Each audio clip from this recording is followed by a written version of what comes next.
que coordenasse essa segunda parte da nossa reunião, que é a sessão científica. Fiquei muito contente com o convite, até porque os temas são da minha área, são relacionados, e eu tenho certeza que vocês também vão se apaixonar pelas próximas duas apresentações. Dar boas-vindas aos que já estavam aqui, mas nós temos pessoas que não estavam, então familiares também, pessoas que estão prestigiando esse segundo momento, que tenho certeza vai ser bem legal. Então, a primeira palestra é do acadêmico Flávio Dani Fuchs, que vai falar 100 to Live 100. Bom dia, acadêmicos, amigos. É uma honra receber a palavra de vocês. E me ocorre, nós todos gostamos de palestrar, de difundir as nossas ideias e qualificamos o nosso público, muitas vezes de forma simplesmente numérica, certo? Gostando de ter maiores números em sessões, congressos, etc. Aqui eu acho que não viverei jamais uma situação tão ímpar, porque na minha mente matemática eu já fiz um cálculo aqui, que foi a taxa de QI dos meus assistentes. Okay? Então, eu estou num cenário, num ambiente que não pode ser encontrado em nenhum outro lugar. Tá? E multiplicando isso pelo número de assistentes, eu tenho quase o dobro da assistência média, né, de palestras. Então, vamos aos fatos.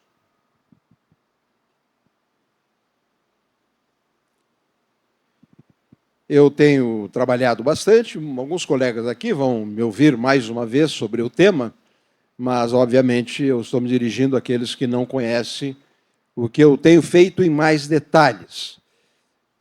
Isso se espelhou na possibilidade de publicar esse livro em 2018 e ter a felicidade de ter a sua tradução lá na China também. E ele tem ali o paradigma de 120 por 80, ok? Já era uma proposta de pressão mais baixa do que usualmente as diretrizes recomendam, certo? E estou preparando a segunda edição, mudando o paradigma de 120 por 80 para um número só. E esse número é 100. E vou tentar demonstrar a tese para vocês. Os fundamentos estão apresentados num artigo que me orgulha muito, porque é publicado junto com Paul Elton, querido amigo, pesquisador, parceiro, que é certamente o número 1 no mundo em produção de ciência aplicada em hipertensão. E tem lideranças tão marcantes quanto a de coordenar as diretrizes de 2017 da American College e American Heart, que propôs a redução de 140 por 90 para 130 por 80, que foi um grande avanço humano num documento que orienta tratamentos. Muitas ideias são desenvolvidas nessa publicação. Tenho ouvido, de certa forma, é um novo arcabouço, né? Um novo framework para entender pressão arterial e risco cardiovascular, mas duas dessas expressões se aplicam ao que eu falarei aqui para vocês. Que a pressão arterial elevada é a maior causa de doença cardiovascular entre todas as concorrentes, mas com uma cota causal muito grande. E segundo, que o envelhecimento vascular e, portanto, o envelhecimento decorrente do vascular, porque os vasos são as coisas mais importantes para a saúde de sistemas, para garantir a nutrição adequada e evitar as consequências das oclusões, obstruções aterotrombóticas, que ele talvez não seja inexorável. Um pouco da matemática do risco cardiovascular. Começa num artigo que esteve numa dissertação de mestrado em 1980 e está nessa publicação, e a publicação que eu citei anteriormente talvez tenha mais interesse por esta figura inicial, que tem um impacto pelo seu significado. Índios brasileiros, obviamente, mundurucus e carajás, os mundurucus aculturados por freis franciscanos e passaram a receber sal entre os condimentos que eram a eles estendidos. E como todo humano, preparado como animal, a adorar sal, a buscar sal. Tudo é para o sal, porque antes era só o sal dos alimentos naturais, né? Dos animais e de algumas plantas. A pressão elevou-se nitidamente. Os carajás, de perfil, digamos assim, social muito similar, certo? Só não tinham sido aculturados e não recebiam o sal como suplemento alimentar. E esse sujeito era um antropólogo, Lowenstein, que fazia as coisas de antropólogo, que é morar com os índios, aprender um monte de coisas, escrever vários trabalhos, mas ele mediu a pressão.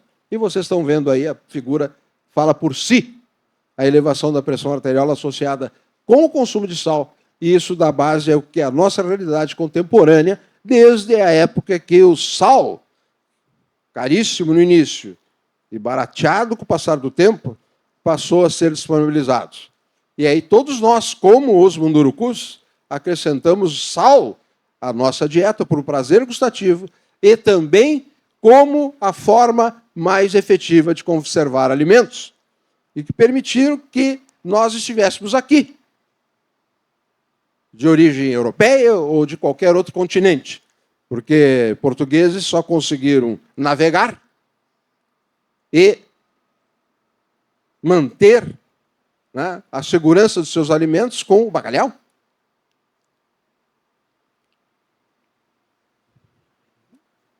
Esse é um dado de coortes americanas de centenários. E vocês estão vendo aqui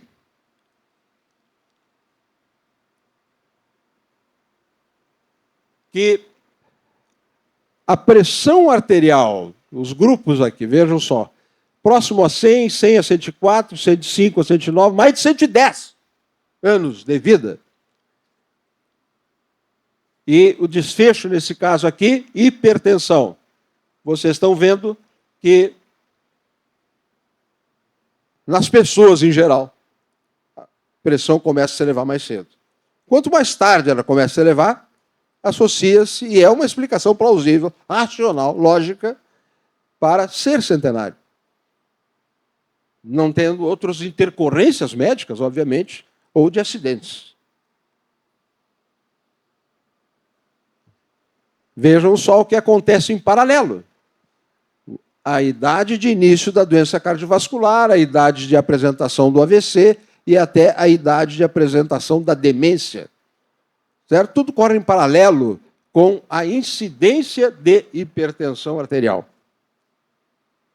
Nessa publicação, nós exploramos as evidências de que hipertensão, pressão arterial elevada, não é somente a causa das tradicionais consequências que todos reconhecem, mas praticamente de todo o elenco de doenças cardiovasculares, que não apareciam em tal intensidade ou frequência porque nós morríamos cedo.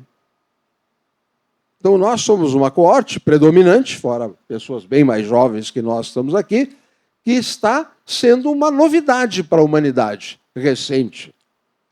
Pessoas que teremos que mudar o nome de idosos para um outro, porque esse será o estado natural dos últimos anos da nossa existência e que talvez possam ser dos 100 aos 120 anos.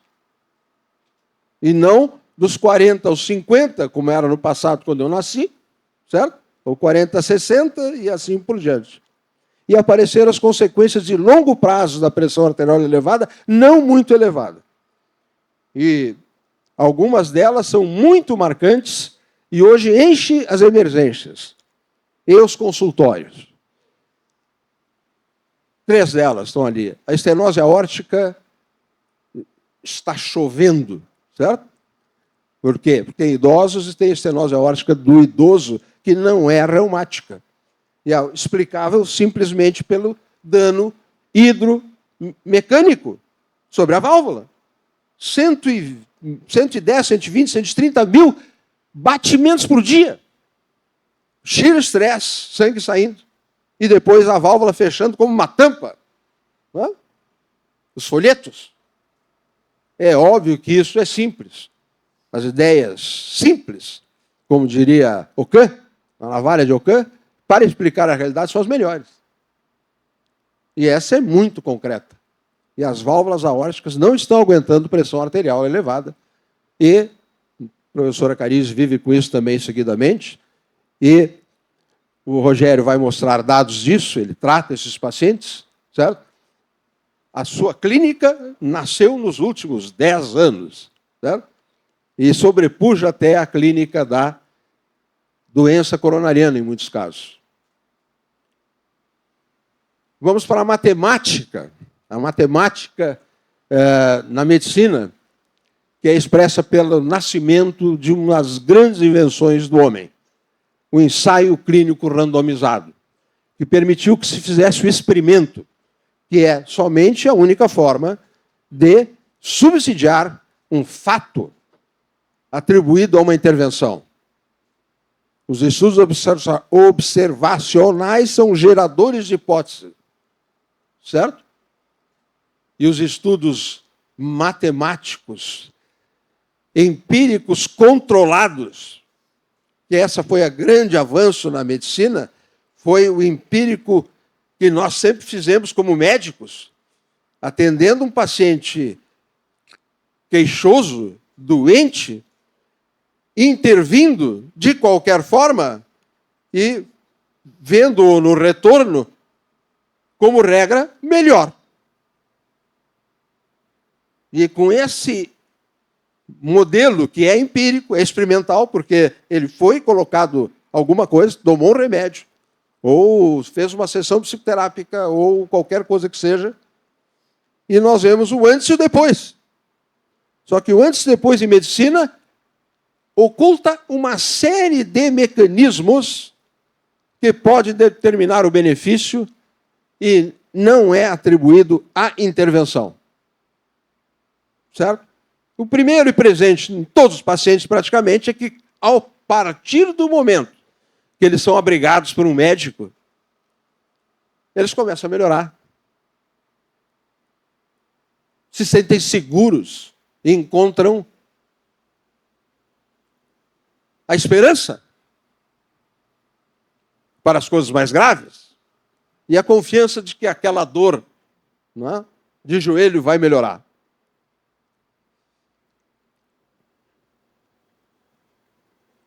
Essa forma, mas isso, portanto, enviesado por outras características, até pelo efeito placebo também das intervenções, pela história natural da doença, eu digo para meus acadêmicos há muitos anos que eu peço segredo a eles.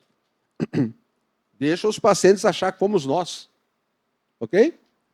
Que promovemos a cura.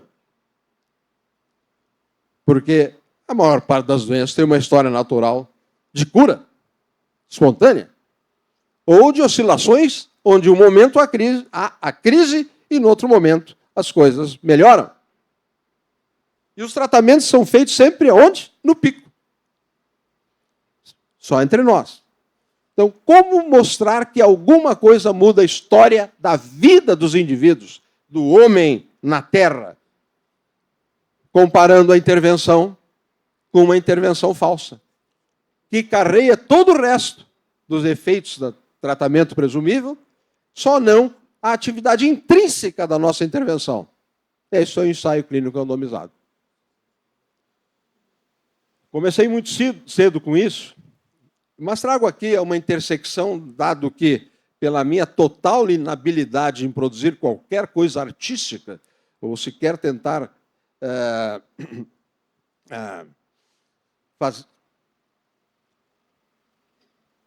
arrumar um violão para tocar, não ouço nada, certo? Nesse nível. Mas eu aprecio muito a leitura. E aqui temos, provavelmente quase todos ou muitos leram, inclusive, uma obra mágica, Thomas Mann, né? Na Montanha Mágica, descrevendo por todos aquela lista de pontos ali, um ambiente muito rico, apaixonante, daqueles livros que a gente não consegue parar, né? E ocupa, inclusive, horários de outras coisas para a gente continuar lendo. E nesse livro tem lá embaixo, os testes de medicamentos estavam sendo feitos naquele cenário, né? Naquele hospital de tuberculose nas montanhas suíças, e que incluíam sais de ouro. Né? Alguns anos depois da publicação do livro, que é 1921, os humanos médicos começam a fazer perguntas. E uma pergunta, será que isso funciona mesmo? E esse é um primeiro estudo. Tem outros, tem várias outras evidências experimentais anteriores. A mais antiga e clássica é das laranjas, certo? Dos cítricos para as tripulações, que deram vantagem aos ingleses na guerra naval. Por quê? Ficou evidente com estudos que não eram randomizados, mas que, botando cítricos nos alimentos a bordo, evitava-se o escorbuto, que os portugueses continuaram a sofrer. Bom, aí vocês veem 12 pacientes para cada lado, não é randomizado. Eles fizeram os dois grupos iguais, entendendo? Da mesma idade, disso, daquilo, mas o resultado é extremamente marcante, como vocês estão vendo. Era bem ruim, né?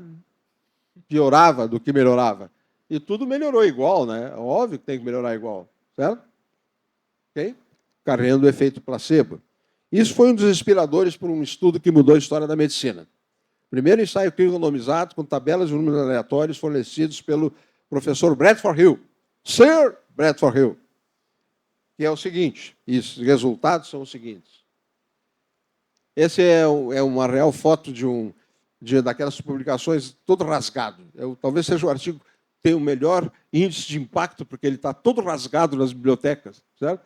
Eu fui ver lá na Hopkins, entrei na mega biblioteca lá, para procurar o artigo que eu tinha no Brasil, eu não tinha levado, a época que a gente tinha as coisas só em papel, né?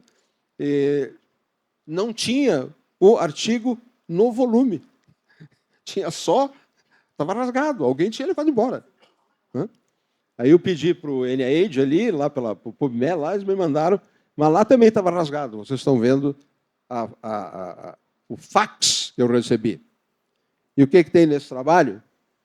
Tem isso, fantástico. Certo? Tratamento da tuberculose da época, meio parecido com Thomas Mann, né? E que ainda tem em Porto Alegre, né? Sanatório, lembrança de uma época, Sanatório Belém, Partenon, e eles testaram se o tratamento usual da época para TB bilateral, que não podia fazer outro tratamento que eu acho muito esquisito e interessante, que era o pneumotórax hipertensivo, que era furar a pleura para, sei lá, para quê? Talvez imaginando que fosse espremer o bacilo. E aqui, no caso, foi o controle, dieta, essas coisas todas, e um grupo tomou aleatoriamente streptomicina. E vocês vejam ali a repercussão em 6 meses na mortalidade. Nessa publicação com o Paul também, e outro amigo americano, homenageamos esses estudos. E entre esses estudos, que são 12 que nós escolhemos, está um estudo que orienta a nossa prática cardiológica desde a sua publicação e determina que os médicos em geral, não cardiologistas, que atendem emergências em qualquer situação, devam promover a reperfusão coronariana o mais rápido possível. E isso é disponível com uma simples aspirina, que já reduz em 20% a mortalidade, ou com um trombolítico, que reduz outros 20 e poucos por cento, e especialmente com a associação das duas, que reduzem 40% a mortalidade em 1 mês num paciente com infarto do miocárdio. A doutora Cariza sabe muito bem, né, que nós não conseguimos estender esse tratamento aos gaúchos e brasileiros que têm infarto, porque as unidades de pronto atendimento não fazem trombólise. Mandam para os hospitais de referência e, com isso, se perde uma janela mágica, porque segundos são miócitos. Ok? Se alguém tiver infarto, certamente alguns já tiveram, deixa uma aspirina por ali, que só essa aspirina, está com uma dor muito forte, toma, já dá 24% de redução da chance de morrer. Trialis, certo? Do grupo ISIS, fantásticos. Minha homenagem aos cientistas dessa área. Vamos para a hipertensão? Eu vou passar rapidamente, eu estou no meu tempo, acho que é adequado. Começamos 10h10, né? Quantos minutos eu tenho pelo meu controle? 15 minutos. Tá, eu pretendia terminar em 20, para ter mais tempo de conversar um pouquinho, né? Mas eu vou terminar em 48. É só uma ameaça. Esse é um clássico do estudo, os veteranos nos Estados Unidos, vejam a pressão do ingresso naquela ocasião lá. Ó. Opa! Diastólica. Hoje é alvo da sistólica. Como andamos rápidos, né? Até em 60 anos. Okay? Redução imensa aí do tratamento ativo versus placebo. E esse foi um estudo que desenho impecável. Desenho impecável. Pacientes faziam teste de adesão, baixavam o hospital para ver se a pressão baixava ou não, para selecionar os pacientes que foram randomizados. E a mortalidade foi imensamente diferente do tratamento ativo. Passamos pelo Shep, que criou o conceito de hipertensão sistólica em 1991, quando foi publicado. Criou o conceito por quê? Porque se discutia aquela ocasião. Sistólica não, sistólica sobe normalmente. É com a idade. Os vasos ficam rígidos e a pressão sobe por causa disso. Sem o raciocínio de que é o inverso. E eu me treinei nesse cenário, mas já duvidando muito. E esse ensaio clínico acabou com a conversa. Hipertensão sistólica isolada, redução, vocês estão vendo, imensa na recorrência de AVCs, na incidência de AVCs. Chegando agora para o trabalho liderado pelo Paul Elton, o Sprint, década passada, 11 anos, aniversário esse ano, que mostrou esse incrível efeito e que foi negado por autoridades, e ainda é negado por autoridades científicas, certo? Por razões que eu digo claramente, por não conhecerem ciência de qualidade. É um ensaio clínico randomizado com alvos terapêuticos. A redução de mortalidade por qualquer causa foi de 27% na estratégia de reduzir abaixo de 120 de sistólica versus o grupo controle 140. Isso é a mesma coisa, a evidência é tão concreta quanto a pilantragem do nosso ministro. Estão discutindo, etc. Mas não, é 120 milhões na conta da tua mulher. Fim, deu, tchau. Não, estamos discutindo. Isso aqui, eu estou usando essa analogia, ficou mais ou menos assim. Fim, deu, tchau. Apresento a vocês essa possibilidade. Vou ficar com 140 ou vou ficar com 120? Levantaram uma série de coisas que agora terminaram. Está terminando, essa é uma evidência muito forte. Uma homenagem a trials, né, importantes na história da medicina cardiovascular, da hipertensão mais especificamente, nós ficamos muito felizes que o nosso ensaio clínico randomizado, que é de menor tamanho, certo? Tem um desfecho intermediário, que é incidência de hipertensão e hipertrofia ventricular esquerda, foi selecionado esse estudo, em homenagem à minha esposa, a líder, está ali Paul Elton também, está ali o Otávio Berwanger, né? Nosso parceiro de pesquisas, e nós mostramos uma prevenção de hipertensão e uma prevenção ou até uma diminuição da massa ventricular esquerda com a intervenção. Esse achado é único, e ainda nas diretrizes de 2025 da Sociedade Americana, das sociedades americanas, ele tem 4 citações ao correr do texto, certo? Por ser ímpar. E por ter sido bem feito. 18 meses de segmento, medir pressão, uma logística complexa, 23 centros em todo o Brasil, laboratório central, um estudinho muito bem feitinho. Tá? E os resultados são aplicáveis porque isto é prevenção da cardiopatia hipertensiva, da fibrilação atrial, pelo menos. Os riscos podem ser revertidos. Como esses ensaios clínicos, exemplo, mostram. Mas, atualmente, foram meta-analisados mais de 100 estudos. E os números chegam a 600 mil indivíduos randomizados para diferentes intensidades ou tratamentos, versus controle. Então, o poder matemático está aproximando esse resultado que eu vou mostrar a vocês do poder matemático da física e da engenharia. Física e engenharia de materiais. Nós estamos aqui absolutamente tranquilos e nunca nos passou pela cabeça que esse teto fosse nos cair na cabeça, né? Por quê? Porque na física e na engenharia, o P, para eliminar a possibilidade de haver um erro experimental, é na oitava casa. É 0,000001. E testam e ele aguenta.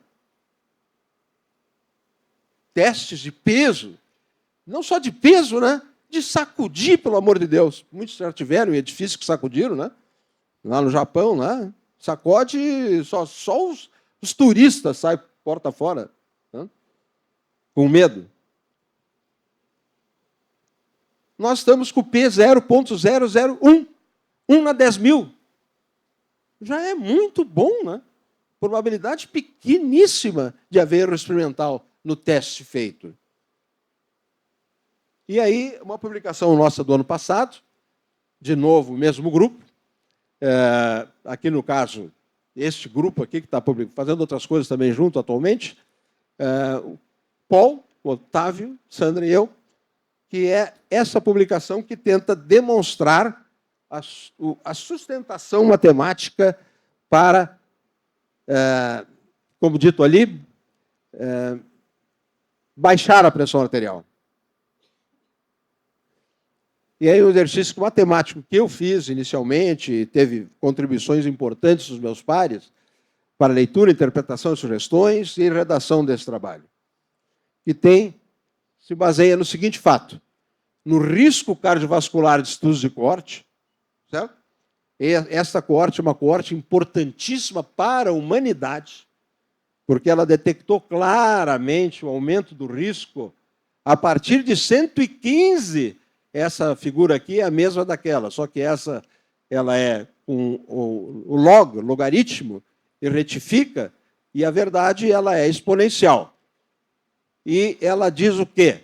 Que a cada 20 milímetros de aumento da pressão arterial sistólica ou 10 de diastólica, o risco de ter um evento cardiovascular duplica. Se fizermos médias aqui, pelo risco, pelas coortes, quem está com 140, em média, tem o dobro do risco de quem está com 120. Mas eu não poderia afirmar isso com base num estudo observacional. Porque esse tem potenciais confundidores. E poderia não ser a pressão, poderiam ser outras características subjacentes, eventualmente nem medidas do estudo, como a vontade de viver. Que tem importância não só porque eu tenho vontade, é porque eu faço outras coisas para cuidar da minha saúde. Então, só há uma forma de transformar observações em evidência matemática. É testar se o antídoto do presumível risco diminui a incidência da doença. E não temos o mérito de ter feito esses estudos, mas temos o mérito de expressar matematicamente a evidência de que a redução do risco presumível se dá praticamente na mesma intensidade do previsto pelo estudo observacional. Ou seja, se aumentar 20, duplica, reduzir 20, reduz 50%. E aí, cavocamos nos ensaios clínicos, meta-análise somente, 4 meta-análises muito grandes. E vimos que essa correlação está ali, expressa com um exemplo aqui, ó, nas coortes, que é o trabalho anterior, duplicaria, portanto, reduziria 50%. E o observado nos ensaios clínicos randomizados, uma redução de 54%. Estudos diferentes, em épocas diferentes, medida de pressão diferente. E cai em cima. Mas não cai em cima só nesse ponto, cai em todos. Todos. Como expressa essa figura? Para cada 5, reduziria 12,5%, reduziu de fato 9%. Para cada 10, reduziria 25%, reduziu 20%. Para cada 20, já mostrei. E para cada 40, predição 75, observado 59. Então, nós sabemos algo que é matemático. E quando nós entramos na filosofia, certo? A razão, a interpretação da realidade, dizem os filósofos que quando chega-se à matemática exata, fim de conversa. Aquele é um fato irremovível. Temos que começar a conversar a partir daquilo ali. Seis humanos são seis humanos. Não são 7 nem 5. Os experimentos físicos são um fato. E os experimentos farmacológicos passam a ser um fato do meu ponto de vista. Eu não posso ter opinião. Posso ter opinião qualquer uma, mas aí vai para a rede social. Agora, cientificamente, é difícil refutar. Porque não é porque eu estou dizendo, é porque existem esses fatos. Nós só tivemos o mérito de demonstrá-lo de uma forma que comunica, que é a expressão matemática e gráfica do fenômeno. Esses estudos têm impacto no meio da hipertensão e está passando para fora da hipertensão também, cardiologistas, etc., que sabem, incorporam e raciocinam dessa forma. Agora, por que 100? Os 100 ficaram de fora, nas coortes ficaram porque começou em 115, certo? Mas será que tem risco abaixo de 115? Essa é uma coorte. Nós fomos para aquele patamar da coorte. É uma coorte feita pelo filho do Paul Wellton, que tem como fundamento teórico o nosso trabalho de 2020. Certo? Vamos ver o que acontece com gente com pressão mais baixa. E pegaram uma coorte americana. Nessa coorte selecionaram indivíduos sem outros riscos, certo? E só viram a incidência de hipertensão por faixas de pressão arterial. Ainda por cima, mesmo que pequenas diferenças existiram, eles fizeram uma análise multivariada, certo? Então nós estamos para abaixo de 120, no caso, nós temos essa evidência que para mim é muito poderosa. A referência são os índios. Veja como o mundo dá uma volta. Certo? E chega nos carajás. Sejamos todos carajás. Menos a tanguinha, né? Por quê? Referência abaixo de 100. 100 a 109. 3 vezes aumentado o risco. Puxa, porque nós nos afastamos da pressão arterial normal da humanidade. E assim por diante. E tem experimento? Né? Seria uma pergunta de vocês. Tem experimento? Não tem experimento com indivíduo selecionado, rígido, de resto só com a pressão. Mas tem experimento em prevenção secundária. Ensaios clínicos que mostram que dá medicamentos após um evento, coronariano, cerebrovascular, vascular periférico, vale a pena reduzir a pressão arterial. Os medicamentos são usados porque se imagina que os mecanismos sejam outros, mas o mecanismo é a redução da pressão arterial. E desses estudos é possível identificar essa meta-análise, que é de dados individuais, e onde eu destaco aqui a faixa de 120, está vendo? Menos de 120.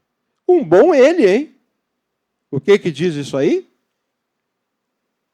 Reversão do risco previsto, certo? Pelo modelo. Seria de 12,5. Redução do risco observado no experimento. 17%. O que falta para avançar? Porque eu espero conseguir avançar antes de vir a falecer.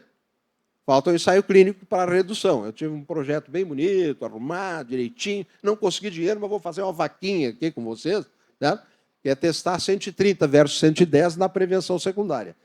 O 130 fica tomando os remédios e o 110 é intervido com alvo terapêutico abaixo de 110. Ou seja, para tentar chegar à demonstração da tese. Mas, por hora, o que eu faço? Bom, por hora, vocês podem, por favor, seguir o Pastor Fux, tá? E ando por aí com a palavra. Tá? Se vocês acreditarem, por favor, rezem, não vai ajudar muito, mas baixem a sua pressão arterial. Muito obrigado.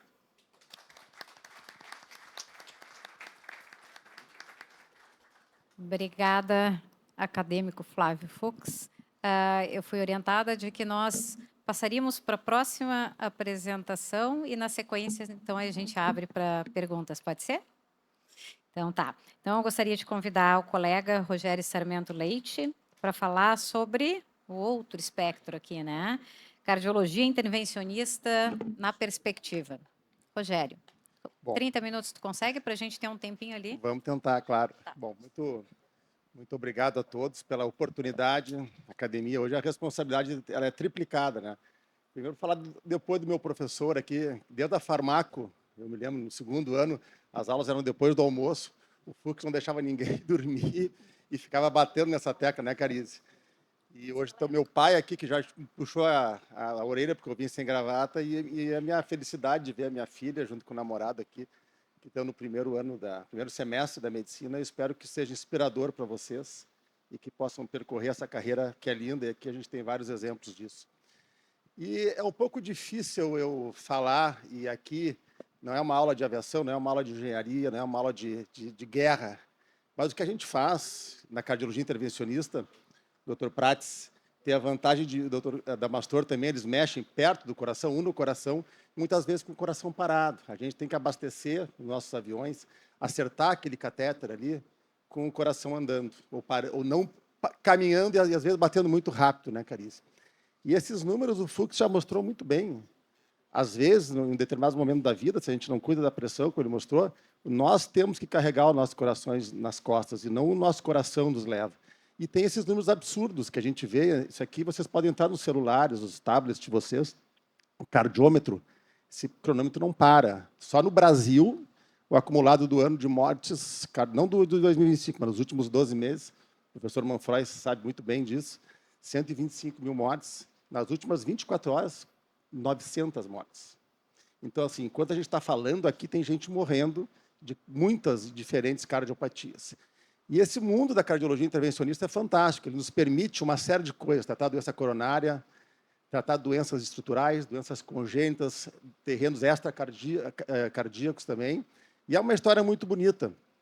O professor Goethe nos ensina isso todos os dias, escreve muito isso, né? Então, a gente, desde lá da descoberta da circulação por William Harvey em 1500, passando pela primeira coronariografia, que foi acidental, até o implante dos stents. Então, vejo assim que a gente tem, e à medida que a velocidade vai aumentando, nós temos inovação e inovação. Eu sou um adito à tecnologia, um adito à informação, então, assim, e me maravilha muito a gente poder fazer essas coisas, e graças a Deus a gente ter isso disponível no nosso meio, numa cidade como Porto Alegre, na maioria dos hospitais, especialmente nos dois que eu trabalho. E talvez a maior invenção da cardiologia intervencionista tenha sido a angioplastia por balão, que hoje já foi muito aprimorada, stents de todos os tipos, o método adjuntos, mas em 1977, esse austríaco, que foi dado como louco, apresentou um pôster no American Heart Association que ele conseguia botar um balão na coronária e abrir uma artéria entupida. E isso se tornou o principal método de revascularização. Meu querido mestre, professor Goethe, foi o primeiro a fazer uma angioplastia aqui no nosso meio, em 1986, né, professor? Nós tivemos a oportunidade já de trazer o paciente ao Instituto de Cardiologia, quando a gente comemorou 30 anos. Então, assim, é uma história que ela está em constante evolução, sendo cada vez mais escrita e reescrita. 82, né? Errei a data, desculpa. E aqui a gente mostra, o Fux mostrou muito bem, e tem que trombolizar o paciente com infarto. Óbvio que tem que trombolizar. Mas quando a gente conseguiu levar esse paciente para dentro do laboratório de hemodinâmica e abrir essa artéria mecanicamente, com um balão e hoje com stents, a gente reduz ainda mais a mortalidade. Óbvio que não dá. Fizemos um trabalho, né, professor Manfroy, sobre a prevalência. Eu era com os alunos, o senhor no Clínicas e eu lá no Instituto, sobre a prevalência do infarto em homens e mulheres. Descobrimos que as mulheres eram piores tratadas naquela época do que os homens, né? E isso é uma coisa que a Carize bate muito também, né? A gente tem que fomentar. Só que a angioplastia, como toda técnica que foi largamente utilizada, tem limitações. A gente trabalha com vaso que pulsa, que é mecânico, a gente tem trauma da intervenção, e veio a restenose. E essa restenose foi o primeiro stent colocado no ser humano, aqui em São Paulo, pelo Dr. Eduardo Souza, falecido, muito nosso amigo, né, professor Gottl, teve na minha banca de doutorado, inclusive, eu sou muito amigo de toda a família, a Amanda, ali, que ainda trabalha no pós-graduação. Ele foi o primeiro, em 87, a colocar um stent no mundo, no ser humano, stent de Palma-Schatz, que era a primeira geração, ainda rudimentar, e se viu que os resultados com os stents eram melhores que os balões tradicionais. E a coisa foi caminhando. E depois se viu também que, quando a gente adicionava fármacos, que foi também falados, ajudavam a evitar que esses stents obstruíam ou trombosassem. E a coisa vem numa velocidade muito grande e começamos a ter problemas também. O stent não é uma maravilha. Veio a chamada reestenose, tivemos que tratar isso. Se criaram, então, stents, que é uma endoprótese que gerava uma reação inflamatória dentro do vaso, e alguém teve a brilhante ideia de botar um fármaco nessas hastes. Então, esses fármacos começam a ser liberados em várias fases do ciclo de replicação celular. Tem diferentes drogas. Hoje, as drogas clássicas são da família dos sirolimus e outros primos, everolimus, biolimos, etc. Mas se conseguiu, com isso, reduzir para níveis absolutamente mínimos, menores, na casa de 8%, 5%, o nível de reestenose, as taxas de reestenose. E estava lá de novo, o professor José Eduardo Souza, isso eu já estava nos Estados Unidos, fazendo meu doutorado, e aqui ele fez os primeiros casos de stents farmacológicos do mundo, lá em São Paulo.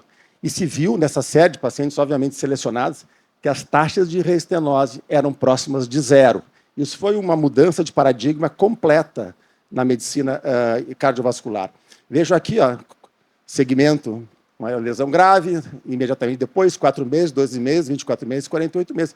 Nunca se viu na humanidade um tratamento para dentro de artérias coronárias, que depois também foi extrapolado, né, Adamastor, para vasos periféricos, tão eficaz. Claro que, quando se vai para o mundo dos estudos dos ensaios clínicos, a gente vê que não é essa panaceia e que existem ainda vários pontos que são frágeis e a gente tem que perseguir isso para poder zerar isso.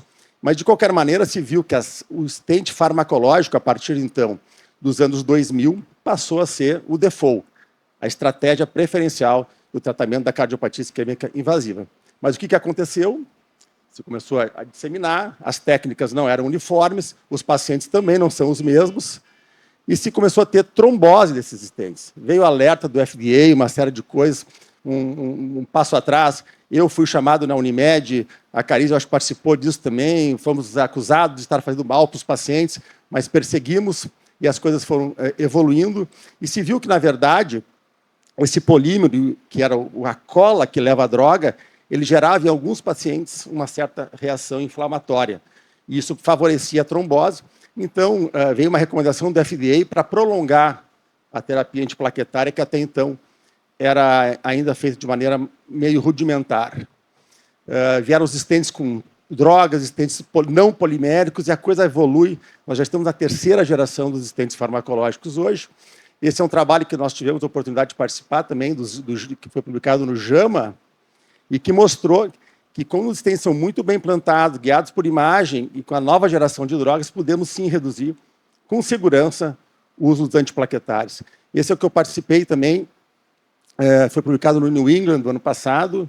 Tivemos, então, já a possibilidade, em casos selecionados, de usar monoterapia com drogas mais modernas. Ou seja, a coisa evolui numa velocidade simplesmente espantosa. E hoje nós temos stents muito modernos que têm liberação de fármacos, aqueles que têm se adaptam à motilidade. Então, a coisa, de novo, ela evolui numa velocidade absurda. Muitas dessas tecnologias que a gente usa hoje estão sendo ainda em teste e de melhoramentos, e certamente amanhã ou depois teremos novidades nesse campo. E a imagem intravascular surge também, junto com a fisiologia, para nos orientar. Hoje, todos os procedimentos, e reza a boa prática médica, que sejam acompanhados, preferencialmente, por imagem intravascular, que a gente poder ver. Aqui é o caso de uma ecografia intravascular, que a gente consegue ver adequada expansão, liberação do estente, etc. Isso faz com que a gente reduza de maneira absurda as taxas de reestenose. Conseguimos navegar por dentro dos vasos. Isso é uma imagem de tomografia de coerência óptica que a gente consegue fazer em real time dentro do laboratório de hemodinâmica para aferir, então, a qualidade do nosso trabalho. Temos também maneiras de avaliar de maneira fisiológica, tanto não invasiva como invasiva, se algumas placas consideradas moderadas, elas são realmente significativas e merecem ser tratadas.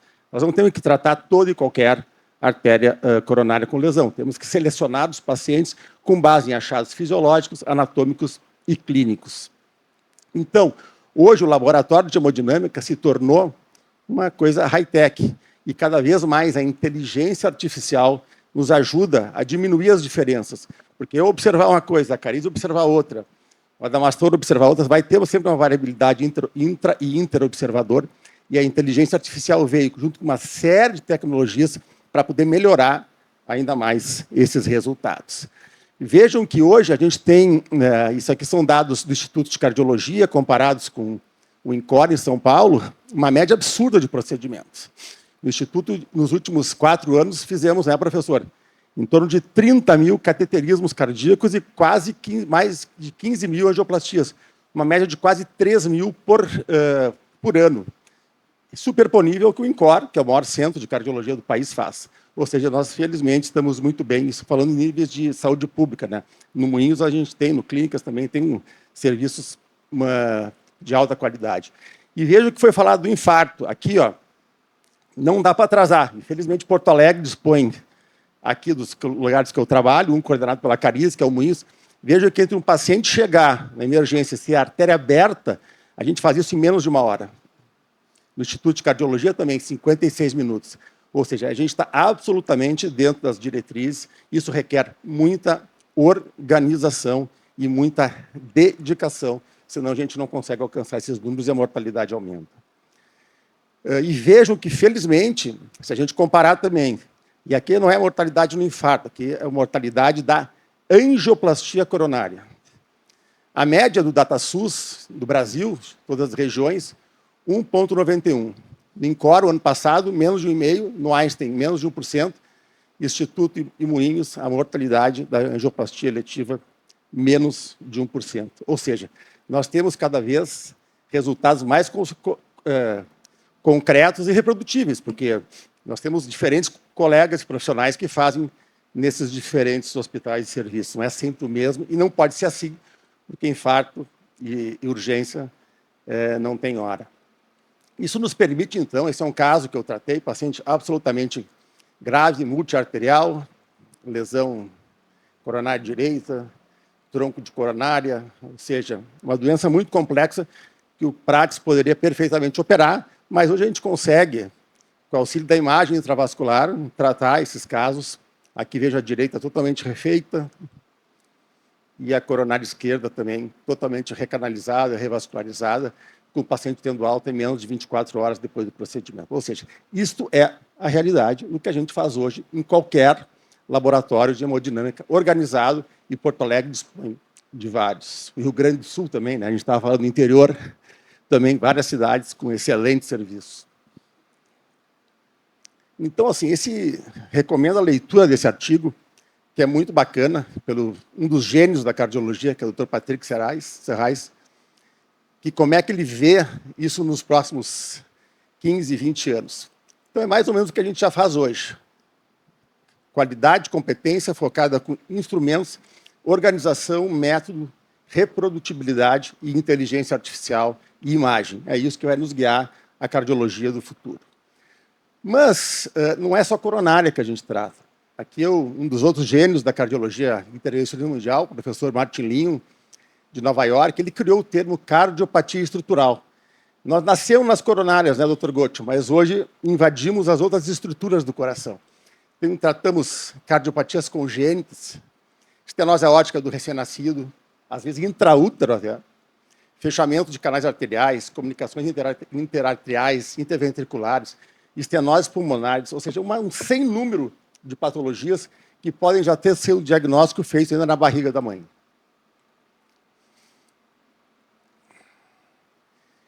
Avançamos, o Fux já falou, para a valvulopatia aórtica, que é uma epidemia.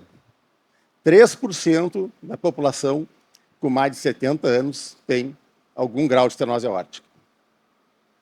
Muitos deles graves e necessitam de tratamento. E vejo que quando os sintomas aparecem, a mortalidade aumenta. Então, hoje foi criado um método que não precisa mais abrir o peito. O paciente vai para o hospital hoje de manhã, faz o procedimento de tarde, amanhã está em casa. Como botar um stent com uma coronária. Através de uma punção, nós dilatamos a válvula com um balão e depois botamos uma prótese, assumindo, então, a funcionalidade com a mesma durabilidade que uma prótese cirúrgica tem. Essa primeira pessoa que veio nos ensinar a fazer isso é o meu grande amigo, o professor Eberhard Grupp, que esteve aqui em Porto Alegre, guiando os primeiros casos com a gente. Esse foi a primeira TAV feita no Brasil pelos meus queridos amigos de São Paulo, o Abzaid, o Marco Perim e o Fábio. E depois, 3 meses depois, o Dr. Gotti estava lá me ajudando, e junto com outro acadêmico aqui, o Paulo Roberto Lunardi Prates, e todo o apoio do grupo cirúrgico, aqui faço uma homenagem ao professor Neshaller, ao professor Prates também, onde nós fizemos, então, a primeira TAV do Rio Grande do Sul, segunda do Brasil e terceira da América Latina. E a coisa evoluiu numa velocidade absurda.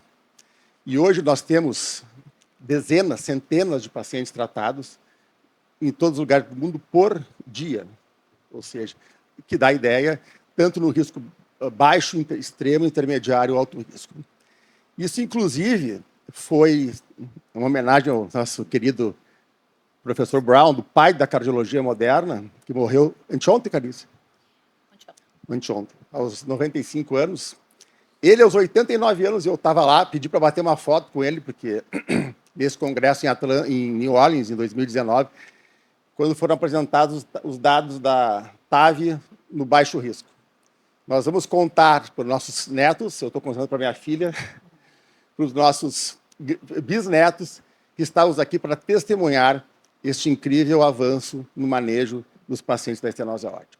E hoje isso é uma revolução. Ele considerou, que era um visionário, sempre foi, uma das maiores revoluções da cardiologia moderna. Tem dezenas de válvulas hoje, com nichos diferentes, com características de engenharia diferentes, e, obviamente, a gente vai poder selecionar melhor para o nosso paciente. E já é em diretrizes, essa aqui é a última da Sociedade Europeia, classe 1 para pacientes com estenose aórtica pura, já, sobretudo, naqueles com mais de 70 anos de idade. Com menos de 70, ainda tem algumas dúvidas se a cirurgia não é melhor, em função da durabilidade e da necessidade de retroca futura. Mas isso nos permite, e vejam aqui, esse é um caso, a Carice já viu apresentar, bem provocativo, um senhor de 62 anos que teria indicação cirúrgica clássica. Eu indiquei cirurgia para ele, mas ele disse, eu não vou. Se tu não fizer, eu vou para São Paulo, se São Paulo não fizer, eu vou para os Estados Unidos, vou para a Alemanha, para onde for, eu tenho dinheiro, eu posso pagar, e eu não quero fazer cirurgia. Ok. Então, assim, jogava tênis, cardiopata isquêmico, aqui são as medidas anatômicas que a gente faz da válvula. E vejam aqui, o paciente, em 24 horas, fez a TAV, está em casa, viajando, isso ele mandou de Praga agora. Obviamente, ele permitiu essa foto. E essa semana passada, me mandou um WhatsApp, em abril, fará agora, né? 4 anos da TAV. Estou muito bem, manda abaixo o resultado do exame que fiz ontem. Isso a gente vê todos os dias. Isso realmente é uma revolução que a gente está vivendo, e eu tenho a honra e a sorte, né, a gente que milita na área da cardiologia, de poder ter isso, né? A Damastor vê isso também na vascular, os aneurismas de aorta, onde ele foi pioneiro, os stents em extremidades. Ou seja, a gente tem hoje, pela dada da prevalência, oportunidades fantásticas para tratar e seguir tratando esses pacientes. E cada vez mais a gente vai diminuir. Aqui as TAVs hoje frente a uma unidade de tamanho. ainda são catéteres largos. Está se já desenhando, Carize, devices 8 French, vão poder fazer uma TAV pelo braço. O paciente vai fazer de manhã e vai de tarde para casa. Então, as coisas estão realmente evoluindo muito. Mas não para por aí. A mitral é outra válvula muito importante. Nós temos 4 válvulas, e todas são muito importantes. Temos próteses dedicadas, clipes, para poder fazer a aproximação de folhetos que estão insuficientes. É uma anatomia muito mais complexa. A gente poderia ficar aqui a manhã inteira falando sobre a anatomia da válvula mitral e teríamos muitas dúvidas e veríamos muitas dificuldades. Não são todos os pacientes que são candidatos. Nesse cenário, a gente está um pouquinho atrás da válvula aórtica pela complexidade. Mas a gente consegue, sim, através de uma punção venosa, entrar no átrio direito, puncionar o átrio direito, entrar no átrio esquerdo e mergulhar, então, dentro do ventrículo esquerdo, para poder pegar os folhetos que estão sem coaptação e aproximá-los, reproduzindo, Dr. Prates, o que o Alfieri fazia numa cirurgia aberta, que era juntar as próteses. E vejam aqui que já tem vários estudos que mostram que isso é muito melhor do que deixar os pacientes. Agora eu vou pegar no pé do Fux, só com diurético, com vasodilatador, que era o que se fazia até pouco tempo atrás, nessas situações. Então, veja que a gente transforma insuficiências mitrais graves em insuficiências mitrais que desaparecem. Também. E aqui nós tivemos, aqui foi o primeiro caso do Instituto, foi uns 3 ou 4 dias depois do primeiro que foi feito lá no Clínicas.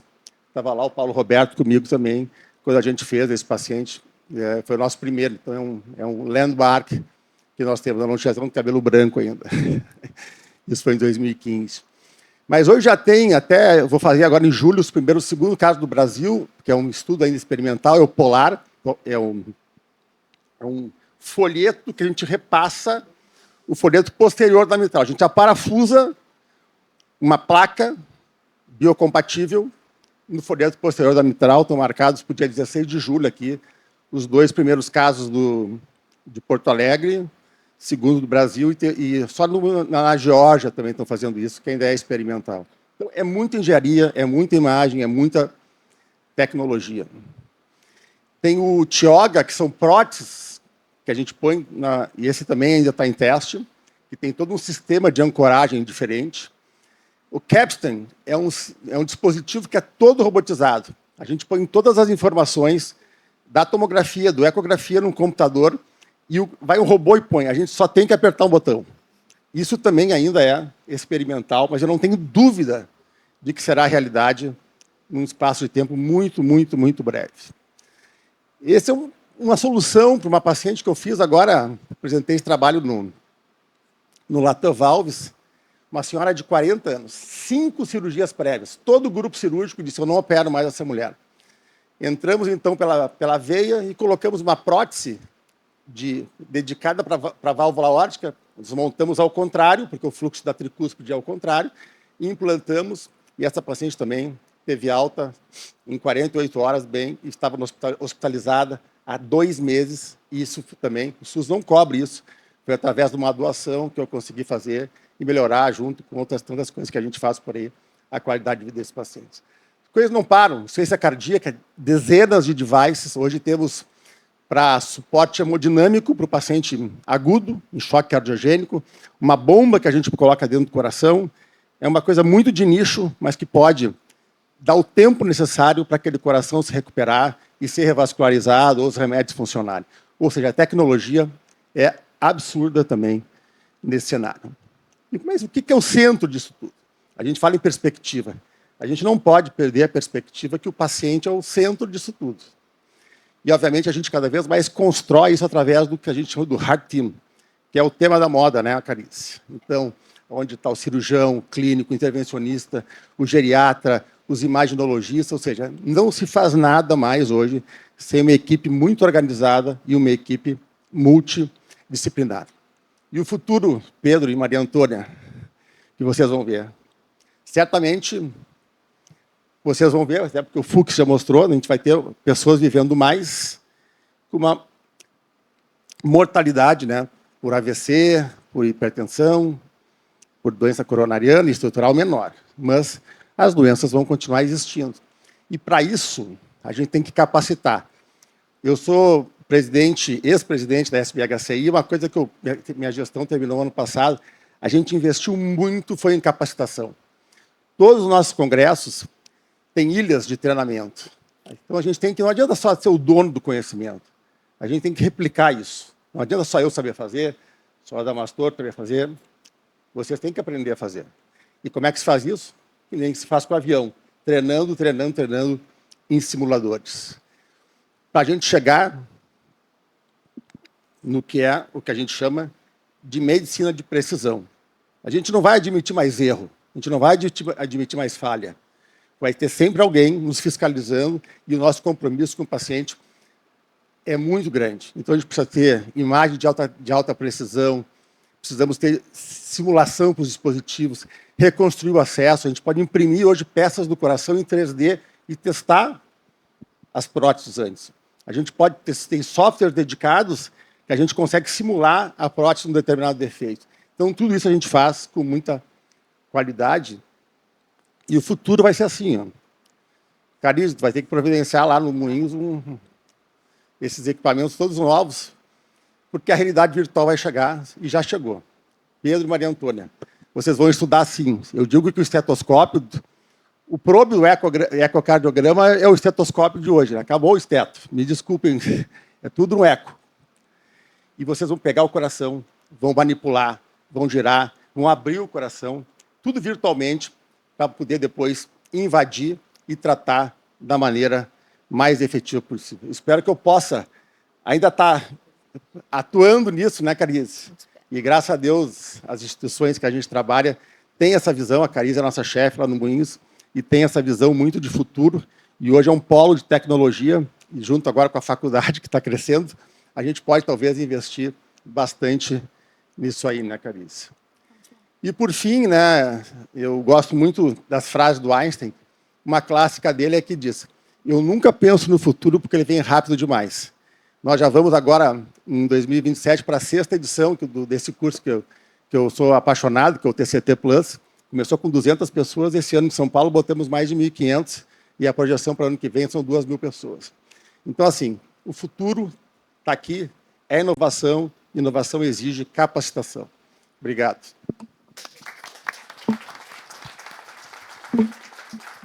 Obrigada, Rogério. Eu acho que nós temos aí uns minutos para perguntas e considerações.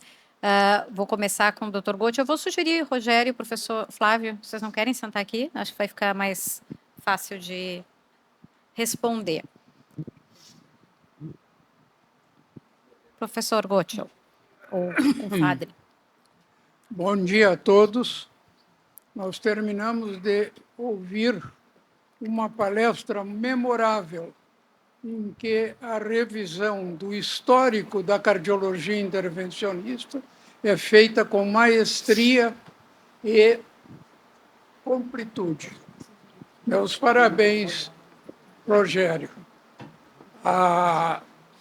Todo o evoluir dessa fantástica especialidade foi colocado aqui em flashes muito bem coordenados. Quanto a isso, não há a menor dúvida e não há o menor reparo quanto ao que foi apresentado. Entretanto, eu gostaria de lembrar um personagem oculto, o grande e o maior de todos os personagens, o personagem oculto, o catéter. O catéter. O catéter é que permitiu tudo isso.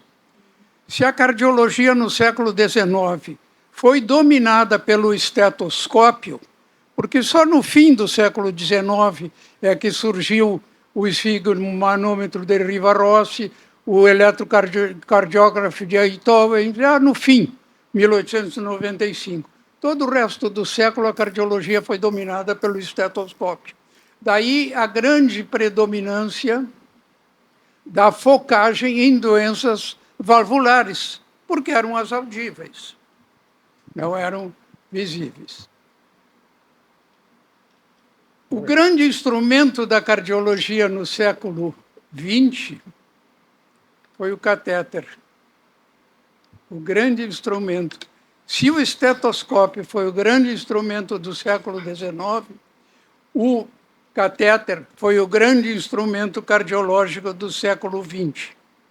Desde que um maluco com 25 anos conseguiu as chaves da sala de raio-x da enfermeira e introduziu um catéter, que era um catéter urológico, no seu átrio direito, com o propósito de tratamento, tratar a sepsis, injetar substâncias, não de estudo de fisiologia ou tratamento cardiovascular, apenas para injeção de sepsis.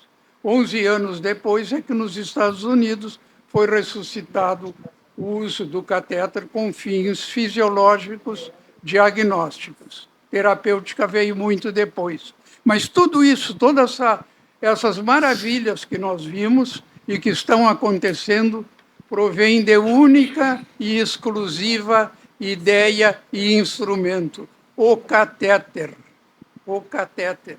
O catéter, então, é o maior instrumento da medicina do século XX, maior instrumento da medicina do século XX. Não só da medicina, não só da cardiologia, mas maior instrumento, está lá a abrangência de aplicações que ele permitiu.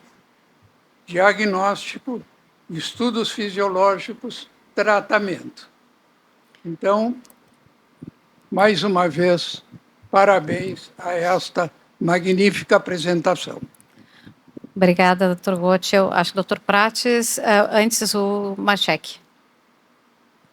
E aí depois o Sérgio. Bom, eu vou fazer duas considerações, uma bem pequenininha, que é a minha ideia de ter visto a aula do Fux sobre o assunto dele. Eu achei que o Paul Whale foi o número 1 do mundo, mas eu acho que o Fux é o número 2, porque Não pelo tenha que dúvida. eu vi aí, é o melhor que eu vi ali, né? Tá? Não me ofende, eu sou... Ele é junto o número 1. 2. Bom, e a outra pergunta que eu queria é o seguinte: eu sou ligado à medicina esportiva e eu, durante anos, nos anos 80, ia nos congressos internacionais e se falavam muito mal desses hormônios, dessas coisas, para ficar esses indivíduos bombados que a gente vê hoje, cara de um tamanho, massa muscular imensa, e que diziam que quando o Cheito era moço não ia ter problema, mas quando ele envelhecesse, o coração não teria como fazer força para botar sangue em tudo que era vaso, porque o aumento da massa muscular aumentava os vasos. Então, a minha pergunta é, hoje todo mundo vê que cada vez aumenta mais as fisioterapias e as lojas que vendem esses hormônios, e eu não vejo ninguém mandar contra. Então, eu queria só saber a opinião desses super especialistas. Obrigado. Obrigada, Marchek. Eu acho que a conta está chegando já. A gente tem visto, né, Flávio? Não sei se vocês querem comentar. O uso de... Nós estamos falando de anabolizante, não suplementos, né? Eu acho que é essa a pergunta. Isso. Anabolizantes, né? Injetáveis para aumento de massa muscular e os efeitos, talvez, especialmente em hipertensão. Os esteroides anabolizantes, né? Usados em lugar dos ésteres da testosterona, estão difundidos, certo? Do ponto de vista de risco cardiovascular, aumenta a pressão, certo? O grande retentor de sódio, tá? O efeito anaboliza mais músculo, mais sódio, certo? Então a pressão arterial aumenta. E, obviamente, aumenta o risco. Mas hoje os consultórios também de climatério, certo? Estão usando anabolizantes. Estão sendo prescritos anabolizantes. E aí vem uma questão que é a dose, certo? É a dose e o trade-off, ok? Eu sou meio contrário a fiscalizar as pessoas, não faz isso, faz aquilo. Tu informa. E aí eles decidem o que vão fazer. Okay? A gente está vendo Teve uma palestra aqui ano passado, acho que foi no colega endócrino de São Paulo, né? A gente falou bastante sobre o chip da beleza, essas coisas. Eu vejo o laboratório de hemodinâmica é uma epidemia de pacientes jovens infartando. E a gente vai ver, não fuma, e a aterosclerose avançada é o uso de esteroides. Isso acelera o processo aterosclerótico. Então, assim, realmente isso tem que ser... E está sendo combatido, acho, Marcheck. Especialmente a SBC, né, Carize, tem batido muito nessa tecla. Infelizmente, a gente tem muito médico de Instagram que adora promover beleza através de fotografia, né? Então, mas a realidade é que realmente é maléfico para a saúde o uso indiscriminado, totalmente. Não só para o coração, mas a gente falando aqui do coração, mas aumento do coração, aterosclerose, infarto, hipertensão, é bem deletério, sim. Vou passar porque acho que tem vários colegas. Doutor Prats. Realmente foram 2 maravilhosas palestras.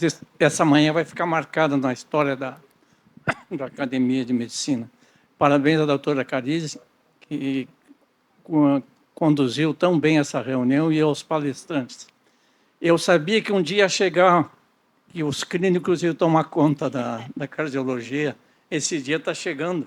Ainda tem algumas coisas que o catéter não conseguiu resolver. Mas eu tenho certeza, Rogério, eu falo isso, eu sou um cirurgião que eu sou conformado. Vocês não querem saber, assim, é como um amor da vida da gente, a gente olhar dentro do coração. E vocês não conseguem isso. Então, por isso que o cirurgião é fixado no coração. Mas eu tenho certeza que dentro de pouco tempo a cirurgia cardíaca vai desaparecer. Vai desaparecer porque o catéter está resolvendo a maior parte dos problemas do coração, com exceção de algumas cardiopatias congênitas que continuam sendo difíceis de tratar. Mas eu tenho ideia que no futuro, e infelizmente eu não vou conseguir ver isso, no futuro o coração vai ser substituído por um coração mecânico. Quando tiver problema, não precisa entrar com catéter e colocar um clipe na mitral, que nós tentamos fazer isso cirurgicamente e não deu certo, e os intervencionistas vêm agora e me fazem exatamente o que nós fazíamos com ponto de Mercilene, fazem com clipe e parece que está dando certo, né? Está dando certo pelo menos para manter o paciente quando ele está muito mal. Então, eu tive o privilégio de, na minha vida, assistir o início da cirurgia cardíaca. A cirurgia cardíaca com circulação extracorpórea, ela foi feita pela primeira vez em Porto Alegre em 1962, o Dr. Cid Nogueira. E depois acompanhei a evolução com o professor Gottschall das angioplastias, da colocação de stent, assisti à evolução do tratamento das cardiopatias por catéter e infelizmente, não vou conseguir ver o coração. Já substituímos o coração por um coração mecânico, mas que não é o que eu imagino, e eu não vou assistir o coração sendo substituído totalmente por um coração mecânico. Tá? E eu acho que esse dia vai chegar. Então, mais uma vez, parabéns à acadêmica Carize e aos palestrantes, que foram brilhantes conferências. Nós também vamos esperar esse dia, mas... Não... Tem que antes só controlar a imunologia, né? Vários aspectos ainda, mas é interessante. Acadêmico Reutemann. Eu também queria começar dizendo que foi uma manhã maravilhosa, 2 conferências que justificam que eu esteja aqui na academia.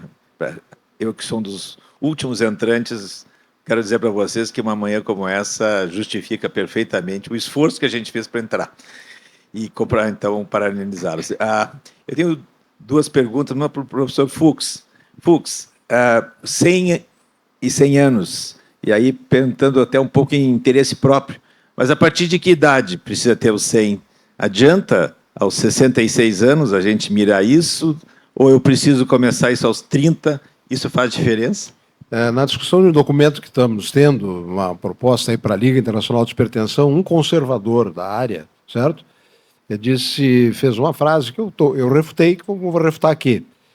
Tá certo, concordo. Quem viver pela vida com 100, vai longe, certo? É possível reverter, mudar de curva, certo? Eu acho que esses ensaios clínicos mostram a mudança de curva. Aquele benefício do sprint, diferença de 20, certo? Na subanálise com mais de 2.500 pacientes com mais de 75 anos, o efeito foi relativamente igual. E, em termos absolutos, maior. porque a incidência de eventos é maior. Então, eu tenho plena convicção de que dá para mudar, né, a curva, o nosso prognóstico. Porque tudo que está acontecendo muito cedo na nossa vida, que é a aterosclerose subclínica. E o grande desencadeante maior, disparadamente, é a pressão. Depois, outras sujeiras param por ali, como lipídios, e acelera o processo, ok? E, bom, aí eu já tenho aterosclerose subclínica. Há muitas evidências de que o tratamento com drogas, mas o cunho é baixar a pressão, muda o prognóstico. Eu vendo essa ideia tranquilamente. Em qualquer faixa etária, vai se obter o mesmo benefício relativo e o benefício absoluto bem maior, por causa da incidência maior de eventos nessa faixa etária. Telequem, desculpa. Tu quer falar? Deixa. Não. Professor Manfroy. Acho que ele quer Bom falar. dia a todos. Acho que o Flávio, aliás, quando vi a programação, Ah, sim. eu estava em Florianópolis, prevendo a minha volta para amanhã, mais perto. Voltava para amanhã, não antecipei. Antecipei uma semana, porque me enganei de data e acabei sábado de manhã vindo para cá. De tão ansioso que eu estava para ver essas duas palestras, né? Porque eu sabia de antemão que eu ia ter oportunidade de me atualizar. As pessoas da minha idade não conseguem acompanhar a meta-análise, professor Flávio, não conseguem acompanhar, fazer as mágicas que o Rogério faz. Eu fiz em parte na minha vida, que o Gottschall fez durante a vida toda. Mas eu resumiria fazendo a seguinte comparação. A viagem do Thomas Mann faz a pessoa viajar. Ouvir, entender aquelas pessoas isoladas naquela montanha e, através dessa alegria, do prazer que dá o livro de ficção, a ciência pode fazer a mesma coisa. Foi o que vocês fizeram hoje. Uma viagem da criatividade, mostrando que a ciência pode ser entendida e que ela tem seu grande valor. Parabéns, muito obrigado. Obrigada. Muito obrigado, professor. Professor que andava pelos corredores do hospital, começando a cardiologia intervencionista no Hospital de Clínicas de Porto Alegre. Devemos a ele, se vocês não sabem, a nossa área de hemodinâmica toda chama-se Centro Valdomiro Manfroy. Inclusive, então vocês acompanharam, né, agora no congresso, que eu era o presidente do Congresso Brasileiro de Hemodinâmica, que foi 2025, tanto o professor Gottschall como o professor Manfroy foram homenageados pela contribuição que eles deram a vida toda para a cardiologia intervencionista, não só do nosso meio aqui, mas do Brasil inteiro, né? Então, eles foram justamente homenageados. Eu tive a oportunidade de entregar para os dois a placa. Bacana. Inclusive, o Dr. Manfroy foi aqui porque ele estava em Florianópolis. No dia da homenagem, o Dr. Gottschall recebeu em loco, mas o Manfroy recebeu alguns dias depois, semanas depois. O Carvalhal. Não, o Telequem, desculpa, Carvalhal. Muito obrigado, por deixar eu fazer a pergunta. Não foi, Dede. A minha pergunta é para o professor Fuchs. É verdade que o fentanil diminui a pressão? Vou lhe dizer por que essa questão. Essa informação vem lá da universidade onde eu morei há algum tempo. É assim. Nós operamos na semana passada um colega nosso de Santa Catarina, que é anestesista, e que ele fez a complementação da residência dele lá.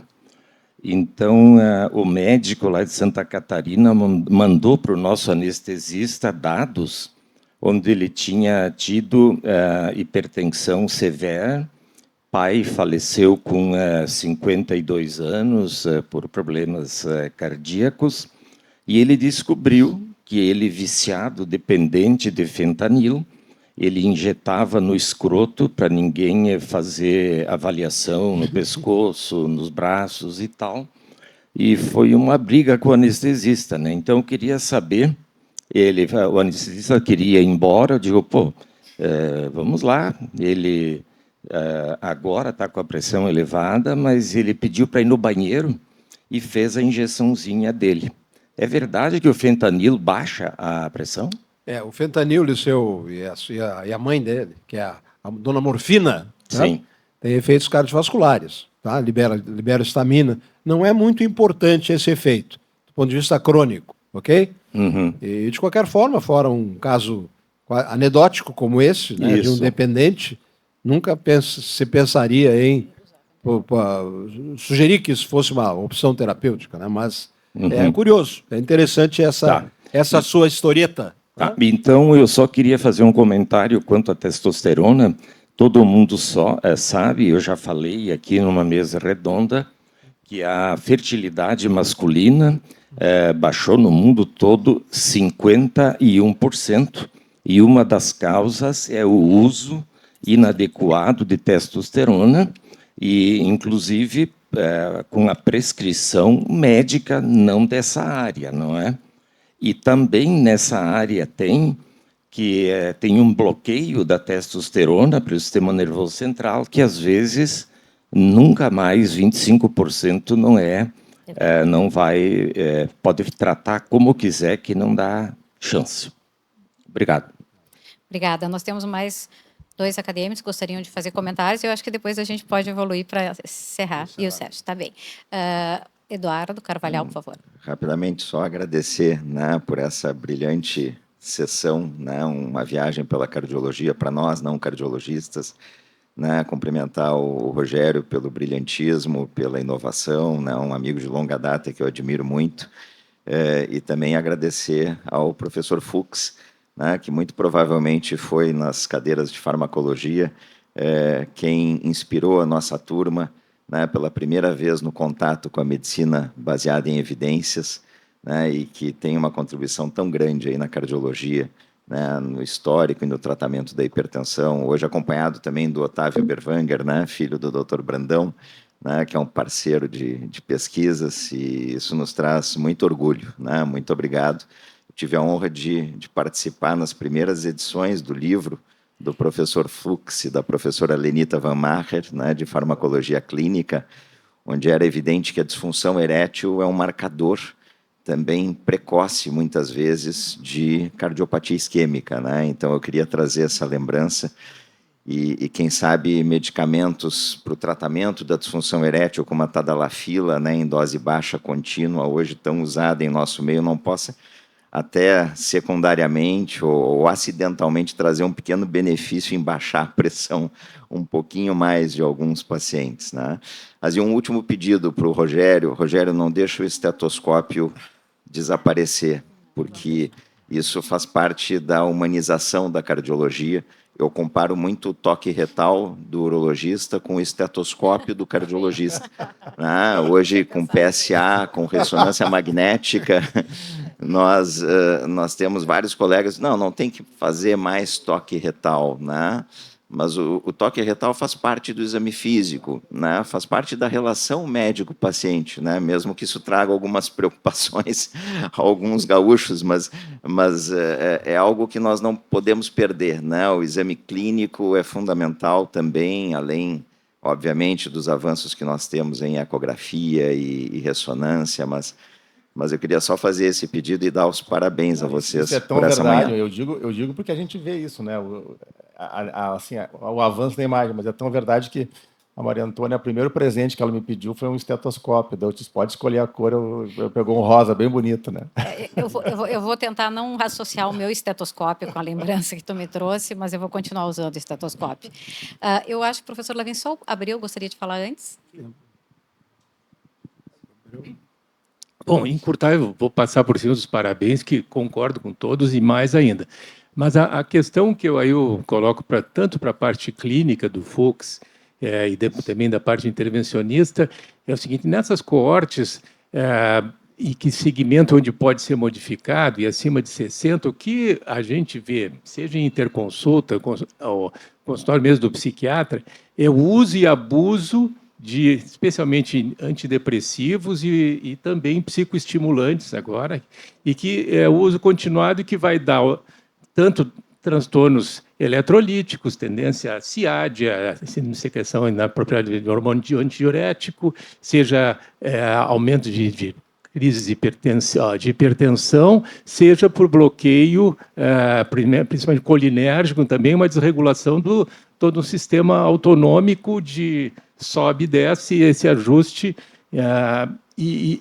a gente vê, e muitas vezes é omitido, as pessoas nem contam, é difícil encontrar quem tenha acima de 60 anos que não tenha uso de o inibidor seletivo de recaptação de serotonina, ou misto, e muitos usam também agora como enhancement cognitivo também, seja metilfenidato ou outros derivados ou precursores de estimulantes, né? E todos eles dão distúrbios eletrolíticos, desregulação do balanço autonômico, e aí eu fico pensando no desfecho, imortalidade, desfecho, se esses estudos levam em consideração e o que o acréscimo, né, de complicações de morbidade, mortalidade, o uso de medicamentos, né, para regulação de ansiedade e depressão, nesses desfechos, seja por aumento de patologia, né, vascular, ou aumento de patologia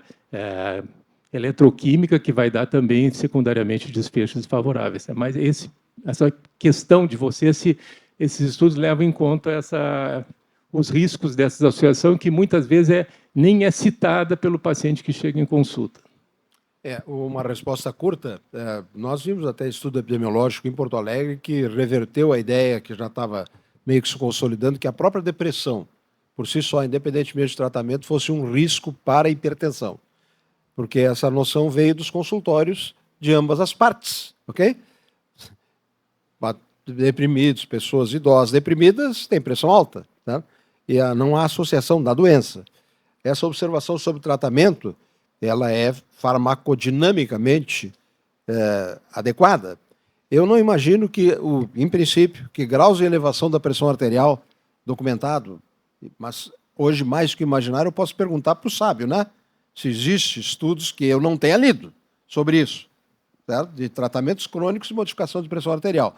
É possível que não existam, mas, de qualquer forma, eu aplico a mesma fórmula para tudo.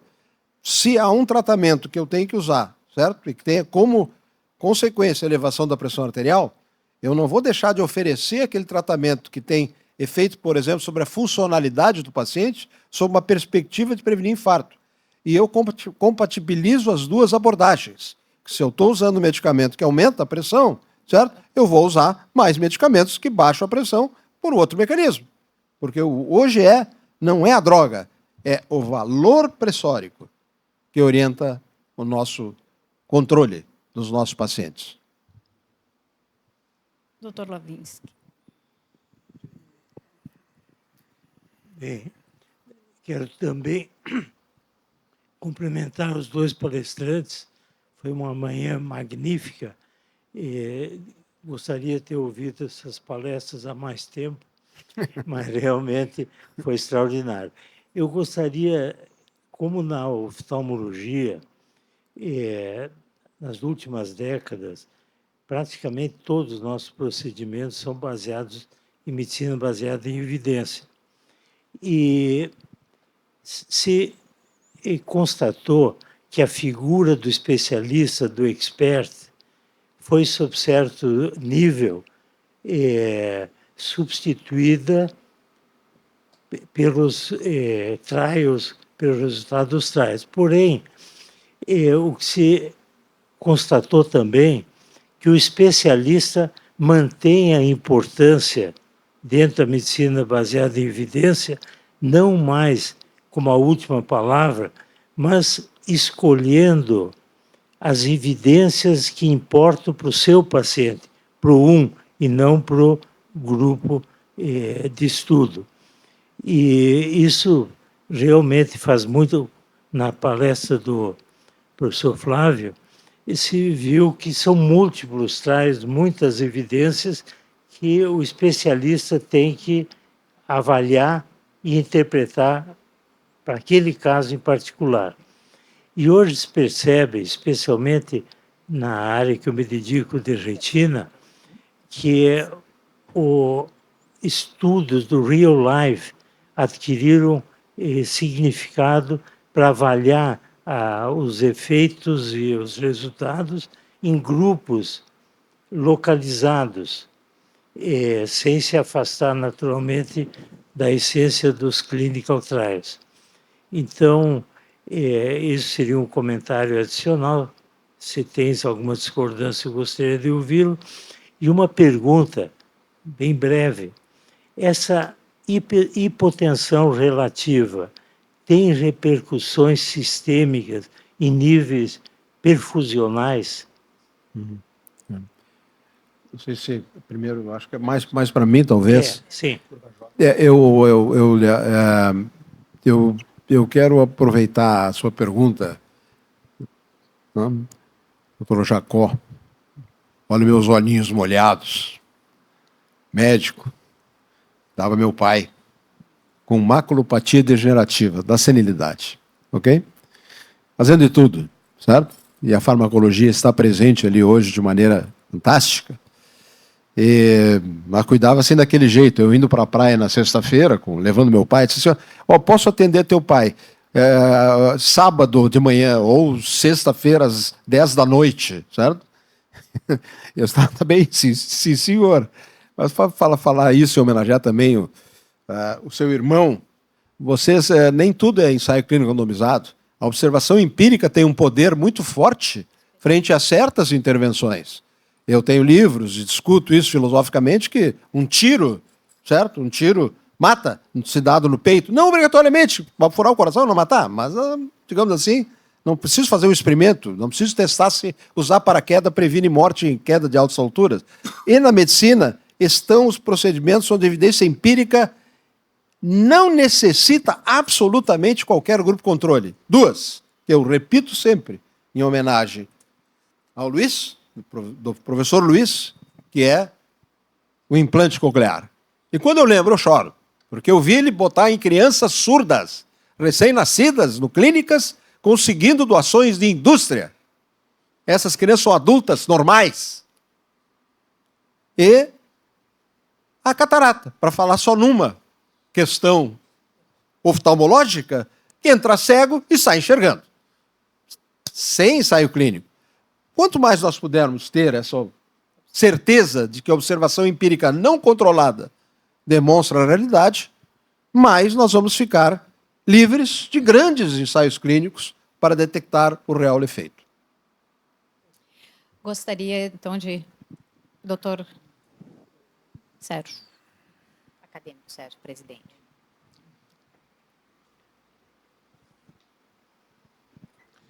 Eu gostaria de terminar esta manhã me associando aos elogios que já foram dados. Tivemos aqui a demonstração do que podem produzir dois brilhantes conferencistas que transmitiram de uma forma muito elegante, muito bonita, o conteúdo científico que vieram expor. Não é? Muito obrigado. E uma curiosidade que o confrade Fuchs deve certamente saber sobre o Thomas Mann. Thomas Mann, não sei se você sabe, que a mãe dele era brasileira, nascida em Paraty. Né? E ele tem uma marcação muito importante do Hans Castorp no charuto, a quem ele deu o nome de um charuto baiano. A mãe chamava Júlia e o charuto chamava Maria. Maria Mantini. Então, Thomas Mann é um pouco brasileiro. Que bacana. Que bom que bom saber. Obrigada. Bom dia a todos, então.